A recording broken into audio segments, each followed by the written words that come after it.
Il était une fois une femme qui n'avait pas d'enfant. Elle est allée une fois à une bonne sorcière pour obtenir de l'aide. La femme a dit qu'elle rêvait d'un enfant. La sorcière lui a donné une graine et a ordonné de la planter dans un pot de fleurs. La femme était très heureuse, remercia la vieille et rentra chez elle. À la maison, elle a planté une graine, l'a arrosée et a commencé à attendre patiemment. Bientôt, une grande fleur merveilleuse, comme une tulipe, poussa dans le pot. Quand ses pétales se sont ouverts, il y avait une petite fille à l'intérieur. Elle était très petite, pas plus d'1 pouce. Par conséquent, la femme l'a appelée Thumbelina. Une nuit, alors que Thumbelina dormait profondément, un énorme crapaud est monté sur la fenêtre de la maison, mouillé et laid. Elle attrapa la fille endormie et se précipita vers son marais. Le crapaud a décidé d'épouser son vilain fils avec la belle Thumbelina. Elle l'a planté au milieu de la rivière sur une large feuille de lys pour que la fille ne s'enfuit pas. Le matin, Thumbelina s'est réveillée et s'est rendue compte qu'elle n'était pas à la maison, mais qu'il y avait de l'eau autour d'elle. Quand la jeune fille réalisa quel terrible sort l'attendait, elle pleura amèrement. En ce moment, de petits poissons ont nagé. Ils se sont sentis désolés pour Thumbelina. Ils ont rongé la tige du lit, et la feuille a flotté en aval avec la fille. Un gros coléoptère est passé. Voyant une belle fille, il l'attrapa et la porta jusqu'à un arbre, où il la présenta à ses amis. Ils enviaient tous sa beauté, mais disaient que Thumbelina était très moche et ne pouvait pas être en leur compagnie. Sous la pression d'amis, le scarabée a également décidé qu'elle était laide, a laissé la fille au sol et a dit au revoir. Tout l'été, Thumbelina a vécu seule dans la forêt. Elle a tissé un berceau pour elle-même avec de l'herbe et des feuilles. Elle mangeait du pollen et de la rosée, se prélassait au soleil par temps clair et se cachait de la pluie sous une grande feuille de bardane. Mais bientôt des pluies froides et des vents sont arrivés. Thumbelina n'avait pas de tenue d'hiver et elle a commencé à geler. La fille souffrait de faim et de froid. Et un jour, elle a été abritée par une souris des champs. Ils ont vécu ensemble glorieusement, la fille a aidé la souris à faire le ménage, lui a raconté des contes de fées et a reçu en retour un logement chaleureux et de la nourriture. La souris des champs avait un voisin, une taupe aveugle riche, qui faisait cela en comptant sa richesse tout le temps. Même aveugle, la taupe a réalisé que Thumbelina était très mignonne et a proposé de l'épouser. Mais la fille n'était pas du tout heureuse à ce sujet, elle n'aimait pas la taupe ennuyeuse. Une fois, marchant le long des souterrains, Thumbelina a vu une hirondelle blessée, qui a failli mourir du froid. Oh non! Tout l'hiver, elle s'est occupée de l'oiseau malade et au printemps elle l'a guéri. Avant le mariage, Thumbelina a demandé à la souris de la laisser monter à l'étage pour enfin admirer le soleil. Lorsqu'elle est sortie du trou de la souris, elle a vu une hirondelle qu'elle a guérie.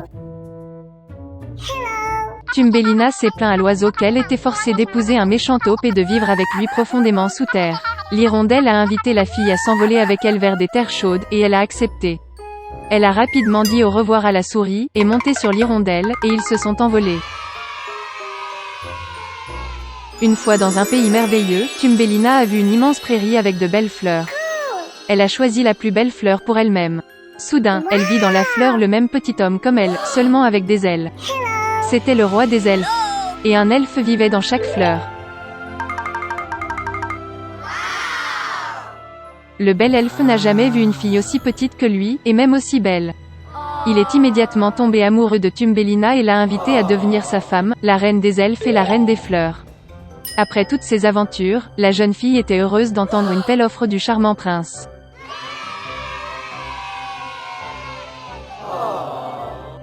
Elle a accepté avec joie.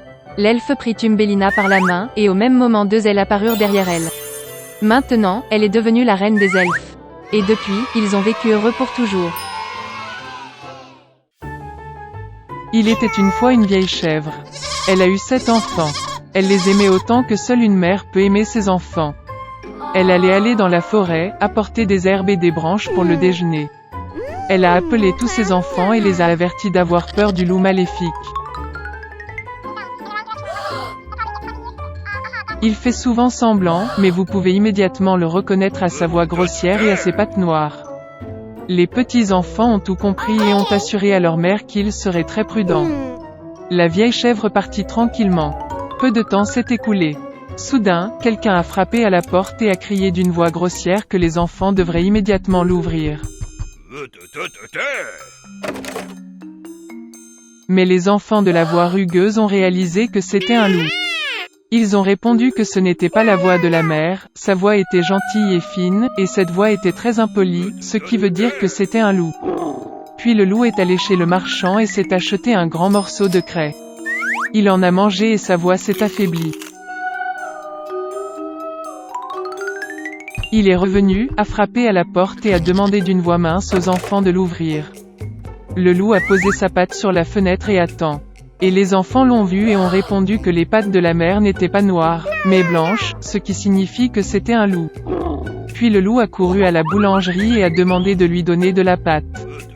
Le loup a oint sa patte avec la pâte.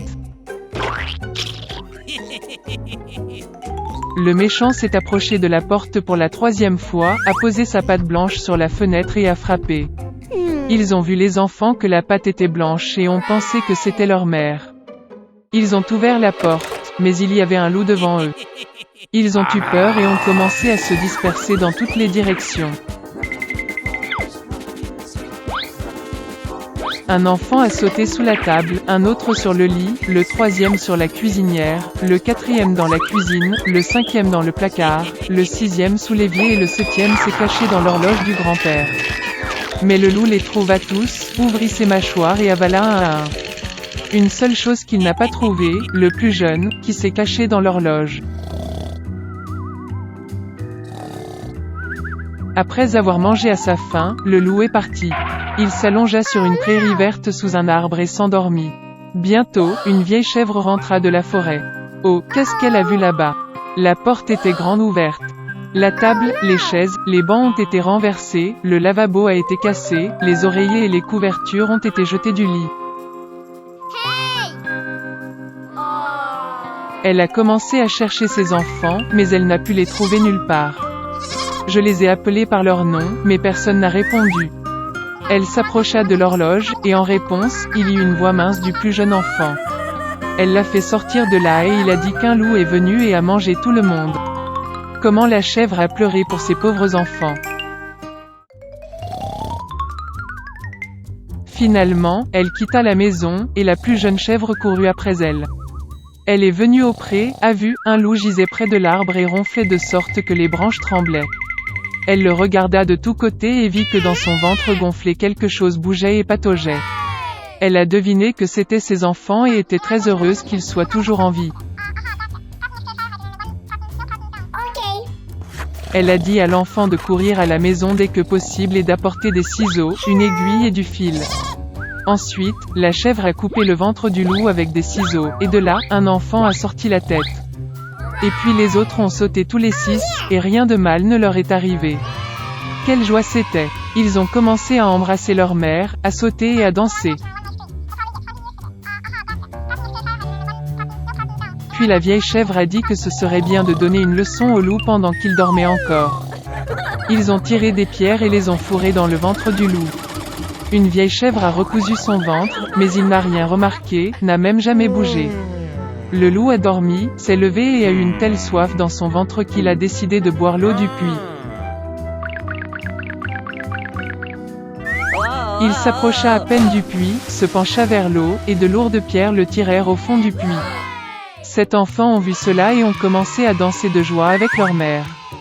C'est ainsi qu'ils ont enseigné une leçon au loup maléfique.